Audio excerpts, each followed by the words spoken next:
A Primeira Igreja Batista de Macaé apresenta Programa Semear e Vida, uma mensagem de paz, fé e esperança para transformar a sua vida.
Eu queria fazer uma leitura no livro de Atos, capítulo 1, versículos 3 e 8.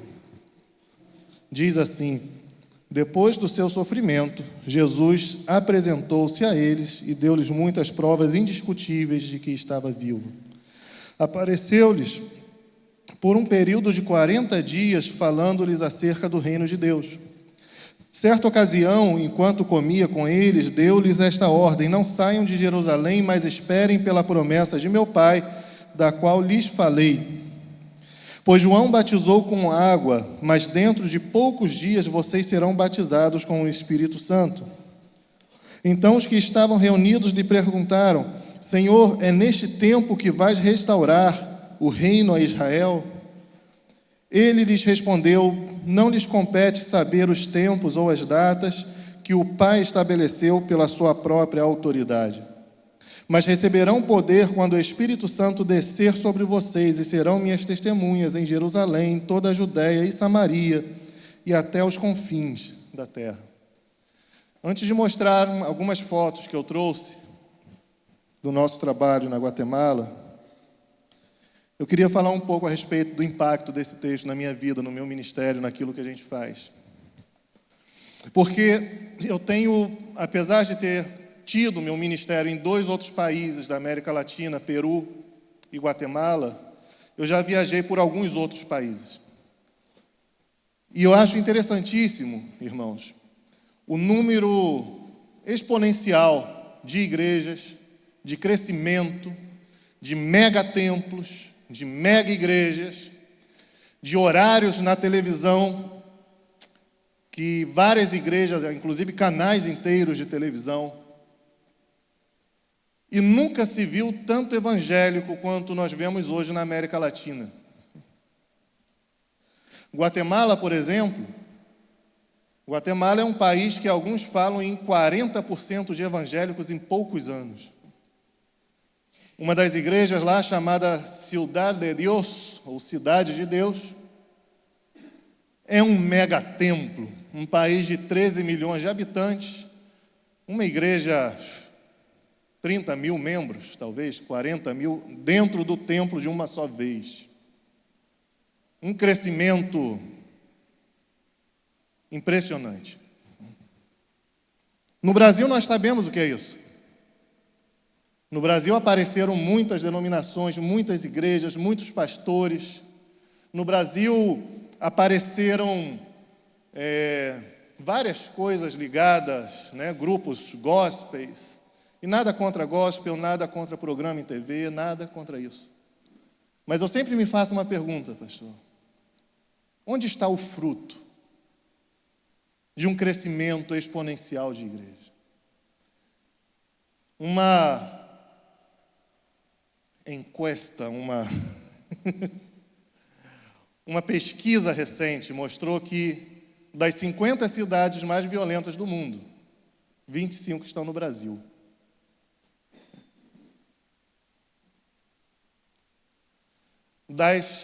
Dos países mais violentos do mundo, a Guatemala sempre está entre os 10 primeiros.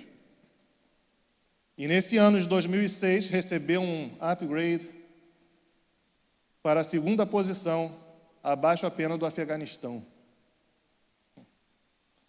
Mas o número de evangélicos cresceu.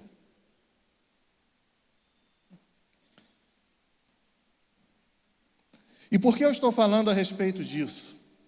Eu estou falando a respeito disso como introdução ao impacto que este texto traz à minha vida e ao meu ministério. Eu quero falar como bom batista de 3 pontos apenas. Primeiro, que Lucas, quando escreve, ele diz o seguinte: depois do seu sofrimento, Jesus apresentou-se a eles e deu-lhes muitas provas indiscutíveis de que estava vivo. A ressurreição de Cristo. Eu quero te perguntar qual o impacto que a ressurreição de Cristo traz à sua vida. Porque muitas das vezes nós nos comportamos como seguidores de um certo Jesus de Nazaré que morreu numa cruz. E a morte é um momento crucial no Evangelho.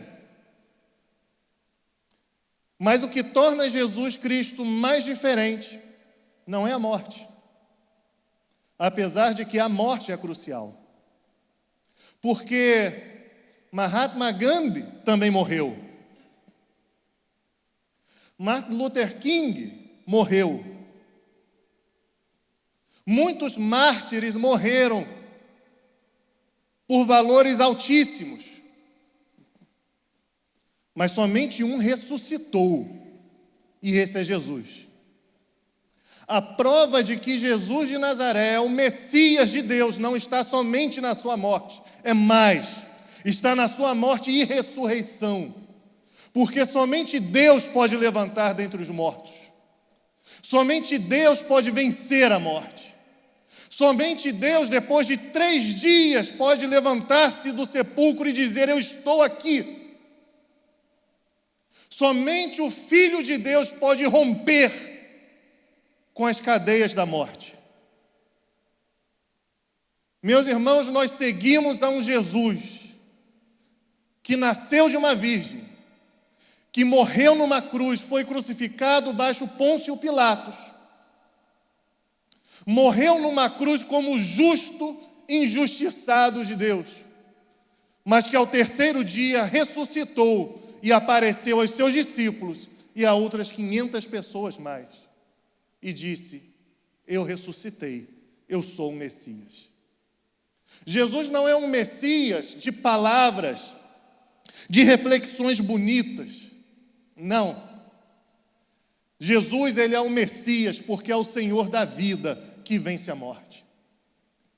E isso, para o apóstolo Paulo, por exemplo, isso tem um impacto profundo. Em 1 Coríntios, capítulo 15, versículo 12, quando alguns cristãos daquela igreja debatiam se existia ou não ressurreição dos mortos, falando de nós, os cristãos, se um dia ressuscitaríamos ou não, Paulo escreverá o seguinte: ora, se está sendo pregado que Cristo ressuscitou dentre os mortos, como alguns de vocês estão dizendo que não existe ressurreição dos mortos? Se não há ressurreição dos mortos, nem Cristo ressuscitou, e se Cristo não ressuscitou, é inútil a nossa pregação, como também é inútil a fé que vocês têm. Mais que isso, seremos considerados falsas testemunhas de Deus, pois contra ele testemunhamos que ressuscitou dentre os mortos. Mas se de fato os mortos não ressuscitam, ele também não ressuscitou a Cristo.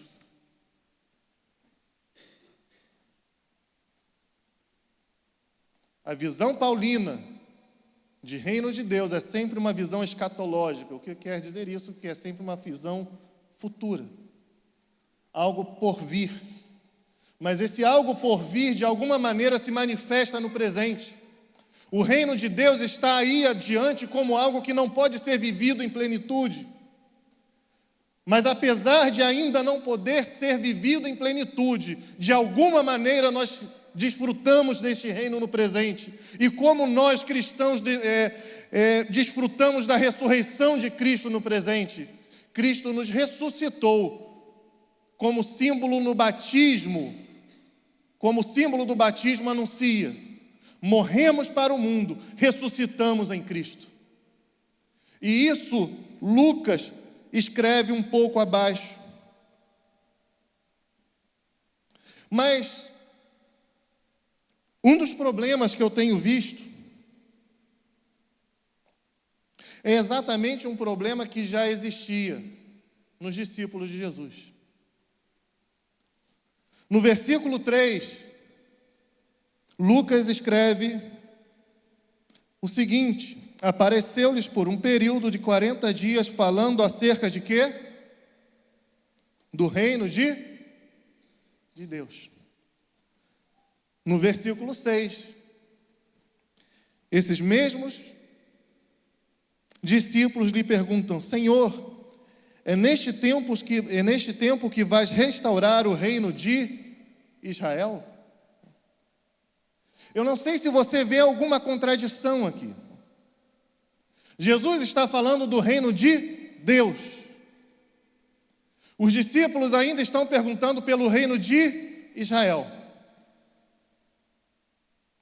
O reino de Israel não é necessariamente o reino de Deus, apesar de Deus mesmo ter separado os reis que governaram aquela nação.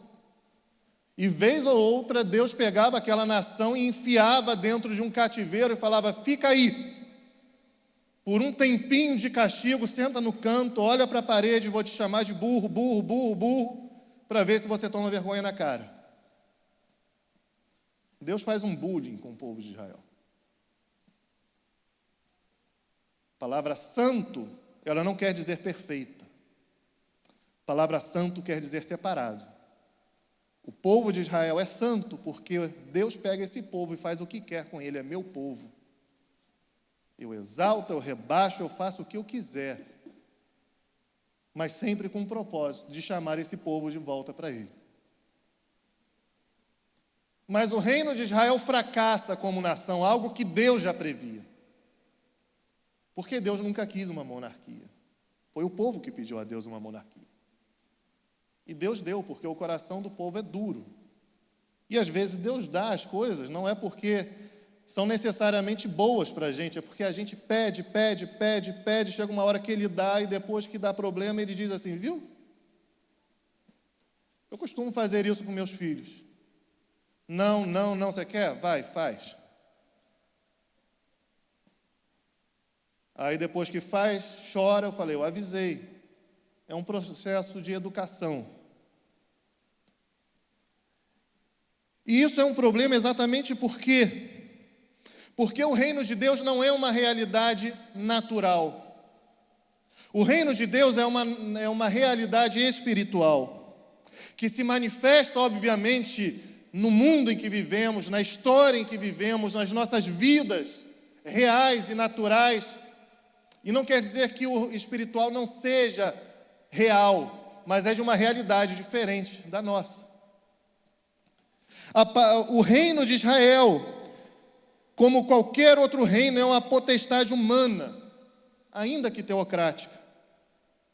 Mas parem para pensar uma coisa que o Novo Testamento apresenta, e por isso Paulo, quando escreve lá no início, ainda para os Coríntios, escreve o seguinte: olha, os judeus pedem sinais, os gregos sabedoria, e nós apresentamos Jesus Cristo crucificado, escândalo para uns e loucura para outros.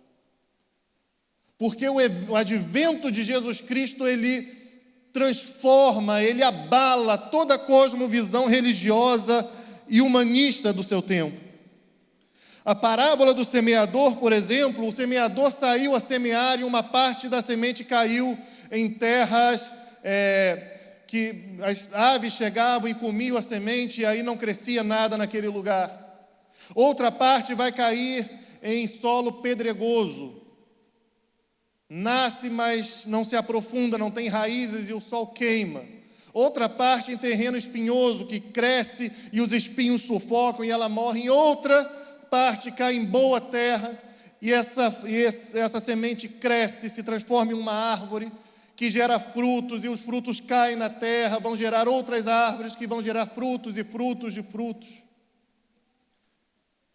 Quem é o poder de Deus nessa parábola? Não é o semeador, é a semente.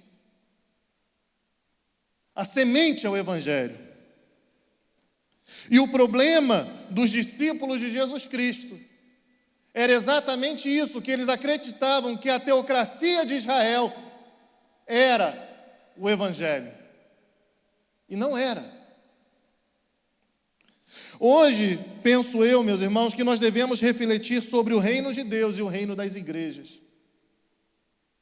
Por que as igrejas crescem tanto em sociedades que pioram tanto quanto crescem as igrejas?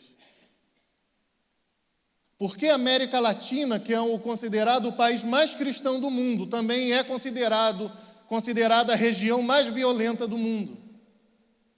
Nós olhamos tanto para o Oriente Médio, para a Ásia, para algumas atrocidades, para a África, que vemos nesses países, e não nos damos conta de que a nossa realidade com a violência é pior do que a de qualquer outra região do mundo, é pior do que a do Oriente Médio em guerra.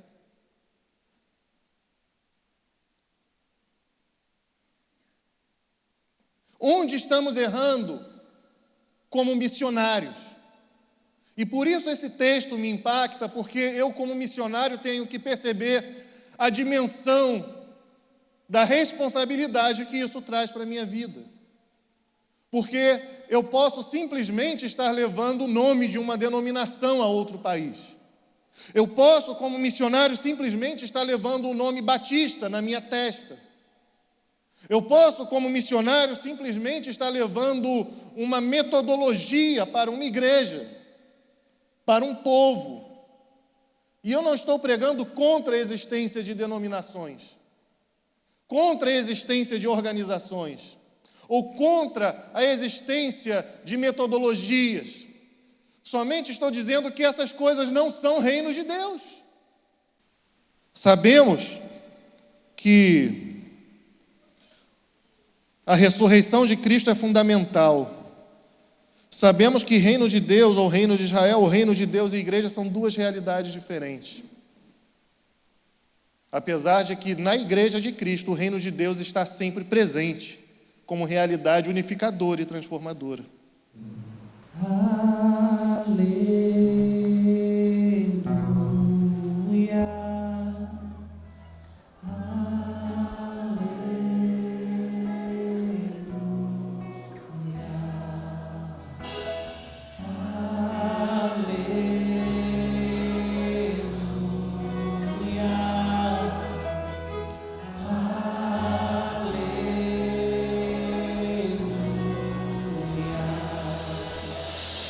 Se o sol se pôr e a noite chegar, tu és quem me guia. Se a tempestade me alcançar, tu és meu abrigo.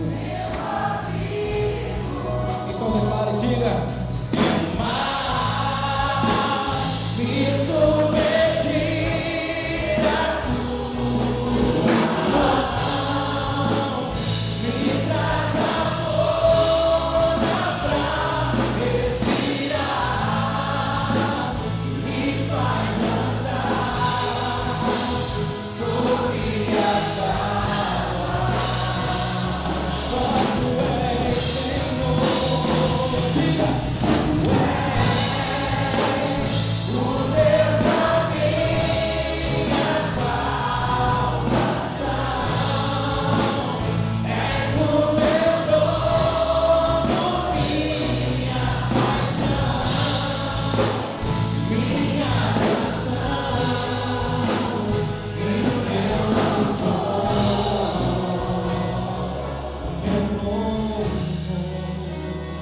se o sol se pôr